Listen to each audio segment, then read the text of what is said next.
वैभव शेठने direct लावली ना बोलाल परीसोबत रेस. काय विषय हा आहे वैभव शेठचा.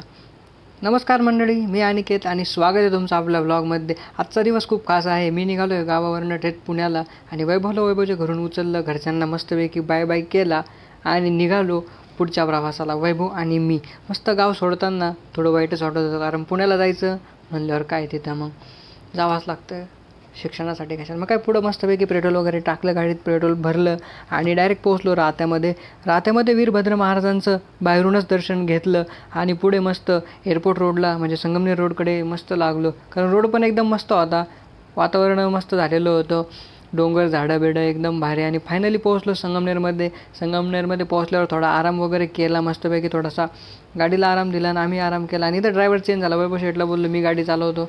मग काय मस्तपैकी गाडी घेतली, मस्त घाटातून चन्नापुरी घाटातून गाडी वगैरे चालवली मस्तपैकी एकदम भारीमध्ये आणि डायरेक्ट पोहोचलो आळे फाट्याला मस्त चहा वगैरे घेण्यासाठी थांबलो. आणि वैभव शेठने इथंच मॅप वगैरे काढला का आपल्याला पुढचं नियोजन कसं करायचं आहे, काय करायचं आहे, ट्रॅफिक वगैरे किती आहे. वैभव शेठने पुढचा अंदाज घेतला आणि आराम करून आम्ही निघालो डायरेक्ट थेट पुण्याच्या दिशेने मस्तपैकी एकदम साफसूफमध्ये मस्तपैकी. वैभव शेठने गाडी हायवेला पळवली. मग तो म्हणे आपण डायरेक्ट आता लालपरीसोबतच रेस लावू. मस्तपैकी वैभव शेठने लालपरीला टक्कर देण्याचा प्रयत्न केला आणि आम्ही आलो निघून पुढं.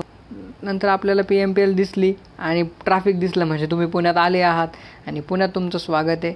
तर मंडळी, तुम्हाला हा व्लॉग कसा वाटला नक्की कमेंटमध्ये सांगा आणि आपल्या चॅनलला सबस्क्राईब करायला विसरू नका. आणि पुढे भेटूया अशाच नवीन ब्लॉग्समध्ये. धन्यवाद.